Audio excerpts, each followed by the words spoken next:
I saw something posted yesterday by SportsCenter that I had to share with you. It's a tweet they shared by a man named Chris Milton. You may not know. He's not a celebrity. He's a father. Two of his kids, peers, one of them played for Fresno State. The other one played for UGA, Georgia, and he's a running back. And yesterday, Chris Milton, the father, posts a tweet talking about a guy named Justin Harris who plays for the opposing team. He plays for Cincinnati. And here's what happened. There is so much power behind this tweet. Oh my gosh, it's so much power. The picture is going to be shown here on the video while you're watching this. So Cincinnati loses to Georgia at the Peach Bowl by 3 points. 24-21 is the score.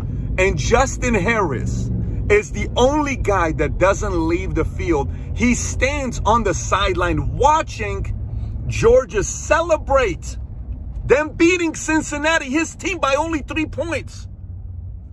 Oh my gosh. And the dad says, I see you. You're using this as pain. What's the point?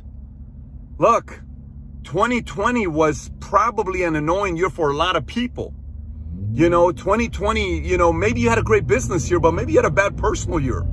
Maybe you had a great personal year, but a bad business year. 2020 was filled with a lot of different weird, crazy stuff. I can think about it for myself when I go back. One time back in, I'll just give you a couple of my public losses. One of them was humiliating. Years ago, publicly, I lost. Humiliating in 2007. And the folks who were handing over the trophies, it was down to 2 people to be the MVP. They asked me to come on stage and the other person to come on stage to see who was going to get the trophy. They asked me to hand the trophy to the winner because I got second place and he got first place. And everybody in the arena was watching me.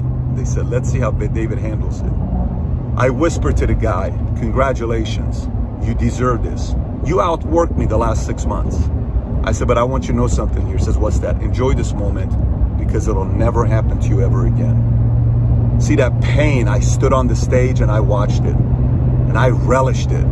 And it produced the kind of fire words cannot describe.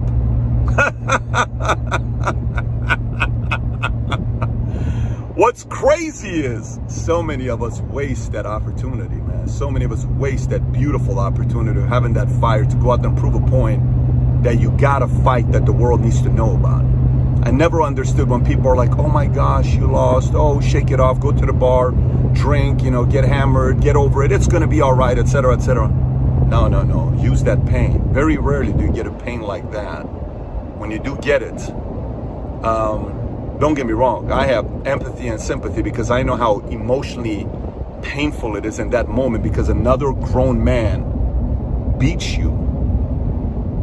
And psychologically, that can torture a grown man or a woman who lost to somebody else.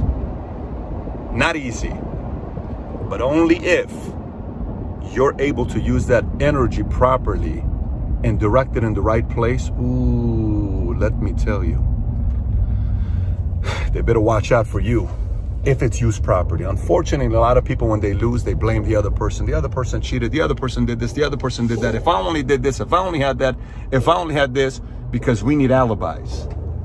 But the few crazy competitors that Chris Milton, the father, caught, you realize for a father to catch something like that of another play, Justin Harris doing it, you realize what kind of values and principles that father's injecting into his kids from Fresno State and UGA. I hope he watches this video because he's a great example to others on how to raise tough kids. I don't even know this man, but it just shows you that mindset to say, you lost, take it.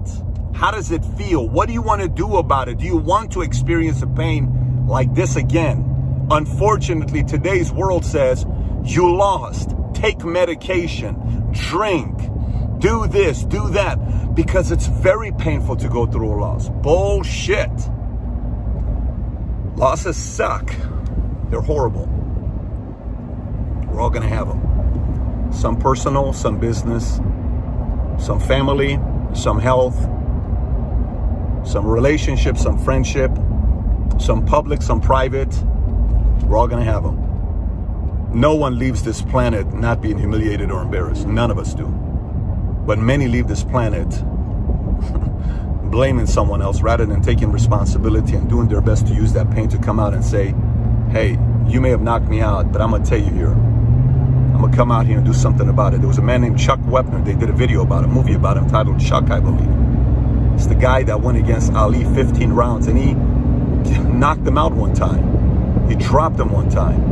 And Sly made a story about him called Rocky that the world has watched.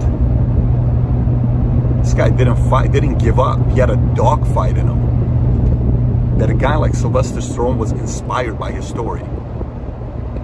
There's two people in that fight that you respect. One is Ali, greatest of all time. The other one is Chuck Wepner. Guy wouldn't give up. Doesn't mean you're gonna win all the time. Doesn't mean even if you internalize the pain, you just gotta come back with a fight, with an effort, with a certain level of focus and sacrifice and determination that you never put up before, if it matters to you. And I'm hoping today's video, for the right person, is gonna do a lot for you. For the right person, it'll do a lot for you. And if you're watching this and you're saying, well, kind of want to go out there and do something about this, it's a video I did. Can't recommend this video enough times because this is my mindset of what happened to me. How to reach your full potential. If you've never watched it, click here to watch it. And outside of that, I wish you, your family, everybody you know, nothing but the happiest of 2021 with challenges you overcome and experiences that you only fantasize about. Have a great week, everybody. Take care. Bye-bye.